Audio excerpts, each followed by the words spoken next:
তুমি কি ইন্টারভিউ দিতে এসেছো? হ্যাঁ স্যার। ঠিক আছে, এসো বসো এখানে। তোমার প্রথম প্রশ্ন হলো দিল্লি চলো কথাটি কে বলেছিল? নেতাজি সুভাষচন্দ্র বসু। ঠিক আছে। তোমার দ্বিতীয় প্রশ্নটি হলো কয়েকজন দেশপ্রেমিক নাম বলো। আছেন তো অনেকেই, যেমন মহাত্মা গান্ধী। তোমার তৃতীয় প্রশ্ন হলো আমাদের দেশে কবে স্বাধীন হয়েছিল? 1942 সনে হবার কথা ছিল, হতে হতে 1947 সনে হয়েছে। ঠিক আছে।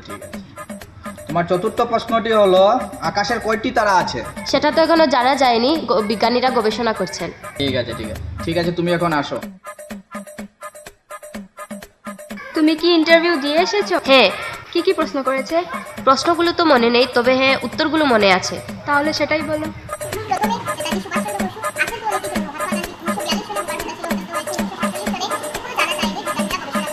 তোমার নাম কি?